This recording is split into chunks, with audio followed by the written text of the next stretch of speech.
आज आपको सेल्स की सबसे धमाकेदार वीडियो देने जा रहा हूं। 5 टिप्स दूंगा अपने 20 साल के एक्सपीरियंस से, जिसको सुनकर आप सेल्स के बादशाह बन सकते हैं। So try to make notes as much as possible guys today. Don't trust your mind. तो चलिए शुरू करते हैं आज की सेल्स का सबसे बड़ा वीडियो।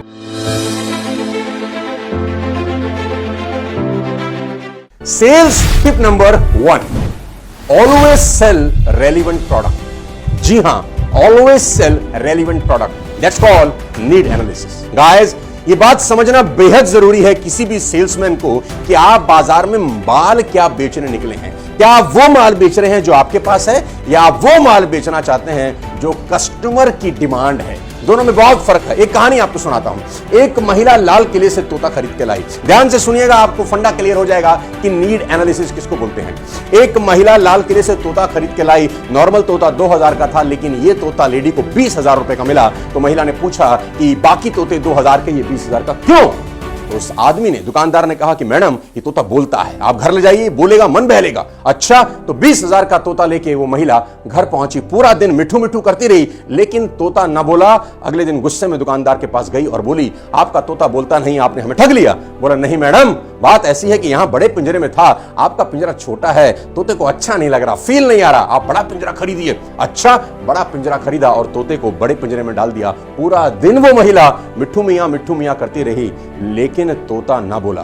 लेडी बहुत गुस्से में दूसरे दिन फिर लाल किला गई। बोला, भैया आपके कहने से हमने पिंजरा बदल लिया, लेकिन तोता नहीं बोलता, अब क्या करें? उसने बोला, मैडम बात ऐसी है कि यहां पर ना उस पिंजरे के अंदर एक बहुत शानदार झूला लगा हुआ था। तोता झूले पर बैठता था, झूलता था, उसको बड़ा मजा आता था, बोलता था। तो आप एक काम करिए, बाजार से एक झूला खरीद के उस पिंजरे में लगाइए, तोता झूलेगा, मन बहलेगा, बोलेगा। अच्छा, झूला खरीदा और उस पिंजरे में टांग दिया। पूरा दिन मिठू मियां करती रही, लेकिन तोता ना बोला। गुस्से में फिर गई कि भैया पिंजरा भी ले लिया, झूला भी लगा लिया, लेकिन तोता नहीं बोलता, तुमने हमको चीट किया क्या? बोला, नहीं मैडम, एक ट्राई और मारिए, कि एक काम करिए, एक सीढ़ी खरीदिए। तोते को ऊपर नीचे होने की बड़ी आदत होती है। एक बार सीढ़ी लगाएंगी, ऊपर नीचे होगा, मन बहलेगा, जरूर बोलेगा। ट्राई करिए। अच्छा जी, सीढ़ी खरीदी, अब की पिंजरे में सीढ़ी लगाई। पूरा दिन निकल गया और तोता ना मिला। फाइनली वो लेडी गुस्से में अगले दिन लाल किला पहुंची। दुकानदार ने महिला को आते हुए देखा, बड़ी खुशी के साथ पूछा, क्या तोता बोला? बोला, जरूर बोला, लेकिन बोलते बोलते ही मर गया। हाँ, क्या बोल रहा था मरने से पहले? बोला, इतनी ही बात बोल रहा था कि जहां से ये पिंजरा, जहां से ये झूला, जहां से ये सीढ़ी खरीद के लाती है मैडम, वहां कुछ खाने का मिलता है। Guys, that's called need analysis. आप माल वो कभी मत बेचिए जो आपके पास है। जी हां, माल वो बेचिए जो सामने वाले की जरूरत है। जब भी आप कोई प्रोडक्ट पिच करने जाते हैं तो उसको एनालाइज करिए कि सामने वाले को जरूरत किस चीज की है। मालूम चला हम बेच कुछ और रहे हैं और सामने वाले की नीड कुछ और है, सेल्स कभी नहीं होता। अब मैं आपको बताना चाहता हूं सेल्स टिप नंबर 2। ध्यान से सुनिएगा। People don't buy for logical reasons. जी हां, सबसे इंपॉर्टेंट टिप देने जा रहा हूं कि people don't buy for logical reasons, they buy for emotional reasons. पूरी की पूरी दुनिया में जितना भी सेल होता है, लॉजिक से नहीं होता, इमोशन से होता है। मेरी बात नोट कर ले, दुनिया के अधिकतर डिसीजन में लॉजिक काम नहीं करते, इमोशंस काम करते हैं। आपकी सेल्स प्रेजेंटेशन ऐसी होनी चाहिए कि इमोशंस पर अटैक करें। कस्टमर को, साथियों, अगर एक सोल सेटिस्फाई इमोशनल रीजन मिल जाता है ना, तो वो दर्जनों लॉजिकल रीजंस को साइड कर देता है। और देता हूं आपको sales tip number 3, the most important tip in selling. If you are in sales, always remember, learning to sell is like learning to swim. जी हाँ, they are both learned by doing, not by reading book. आप किताब पढ़ के कभी sales नहीं सीख सकते, आपको मार्केट में उतरना होता है। जी हाँ, जितना ज्यादा से ज्यादा लोगों से बात करेंगे, अपना प्रोडक्ट दिखाएंगे, उतना ही आपकी बात में निखार आएगा। The point here is you cannot control sales.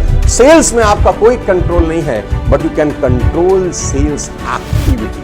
Guys, I repeat, you cannot control sales. आपका हाथ नहीं है इसमें, आपका बस में नहीं है आप सेल कितनी निकालेंगे, but you can control sales activity. आप एक्टिविटी बढ़ा के सेल्स बढ़ा सकते हैं। Along with this, you must understand the concept called law of attraction. आपको एक कंसेप्ट समझना होगा। अगर आप सेल्समैन है, there is a concept called law of average. क्या है? If you show your product, any product you are selling, if you show your product to 10 people, you will get only one. मैं repeat करता हूं, if you show your product to 10 people, you will get one. If you show your product to 10 people, you will get one. This is called a law of average. If you show your product to 10 people, you will get one. If you show your product to 10 people, now you will get two, because you are getting better day by day, week by week, month by month, year by year. जैसे जैसे आप बताना शुरू करते हैं, ज्यादा लोगों से मिलते हैं, आपका लॉ ऑफ एवरेज अच्छा हो जाता है। एक दिन ऐसा आता है कि अगर आप 10 लोगों से अपने प्रोडक्ट की बात करते हैं तो 9 सेल्स आप मैच्योर कर सकते हैं। और अब मैं आपको देता हूं sales tip number 4। Selling is a rejection business, ladies and gentleman. I repeat, selling is a rejection business. The greatest person in the world cannot sell 100%. The worst one might sell 1% by default.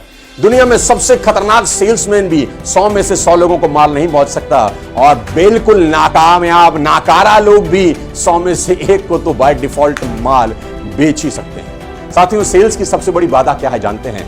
Rejection. I repeat, sales की सबसे बड़ी बाधा है rejection. जब आपको rejection face करने को मिलती है तो सबसे ज्यादा बुरा लगता है।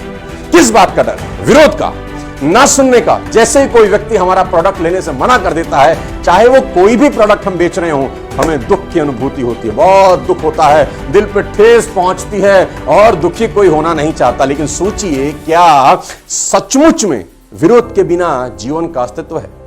शायद नहीं। विरोध का मतलब है कॉन्ट्रास्ट, यानी एकदम विपरीत। कुछ इस तरह आप समझें कि मानो कक्षा में टंगा हुआ कोई ब्लैक बोर्ड हो। ब्लैक बोर्ड काले रंग का होता है, लेकिन उस पर सफेद चौक से लिखा जाता है। यही तो कॉन्ट्रास्ट है। सफेद रंग के बोर्ड पर सफेद इंक से लिख तो सकते हैं, पर पढ़ नहीं सकते। और लिखा तो इसीलिए जाता है साथियों, ताकि पढ़ा जा सके, नहीं तो लिखने का मतलब ही क्या है। इसलिए यदि लिखे को पढ़ा जाना जरूरी है तो कॉन्ट्रास्ट जरूरी है। इसी तरह जीवन को आगे बढ़ाना है तो विरोध जरूरी है। इस बात को अपने जहन में अच्छी तरह से उतार लें कि sales is a rejection job, और किसी व्यक्ति की ना को कभी पर्सनली ना लें। उसने आपके प्रोडक्ट या सर्विसेज के लिए ना करी है, आपको ना नहीं करी। ये इंपॉर्टेंट बात है, इसको समझना बेहद जरूरी है कि अगर आप सेल्स में हैं तो आपको ना से मोहब्बत होनी चाहिए। जी हां, अब मैं बताता हूं आपको सेल्स टिप नंबर 5। इसको बोलते हैं अपॉर्चुनिटी कॉस्ट क्लोज अप्रोच। जी हां, ये क्या बोला है? If you want to close a sale, show the buyer the reason for an urgency to buy and loss because of a delay. ये क्या बोला है? अगर आप कोई भी माल बेचना चाहते हैं तो माल खरीदने से जो फायदा हो रहा है उसको बताने की बजाय आपको माल ना खरीदने से उसका क्या नुकसान हो सकता है, इसके बारे में चर्चा करें। जी हां, उसको बताएं प्रोडक्ट खरीदने की कीमत तो बहुत कम है मेरे भाई, पर ना खरीदने की कीमत बहुत ज्यादा हो सकती है। Remember my words, people buy for 2 reasons. Number 1, either to gain a profit और टू अवॉइड लॉस। 2 तरीके से लोग सामान खरीदते हैं, या तो प्रॉफिट कमाने के लिए या नुकसान से बचने के लिए। ये 5 सेल्स टिप हर सेल्समैन अपनी जिंदगी में अप्लाई कर सकता है। ये 5 सेल्स टिप अप्लाई करने के बाद आपकी सेल्स बहुत बेहतर हो सकती है, लेकिन इस पे काम करने की जरूरत है। ये पांचों की पांचों सेल्स टिप 20 साल के एक्सपीरियंस का एक छोटा सा कैप्सूल है। कभी मौका मिला तो सेल्स के ऊपर बड़ी चर्चा करूंगा। और आज के वीडियो को सुनने के लिए बहुत बहुत शुक्रिया। किसी नए वीडियो के साथ फिर आपसे मुलाकात करूंगा। कमेंट बॉक्स में लिखें कि इन 5 टिप में से सबसे बढ़िया टिप आपको कौन सी मिली। तब तक अपने स्वास्थ्य का ध्यान रखिए। बहुत बहुत शुक्रिया। Thank you so much. जय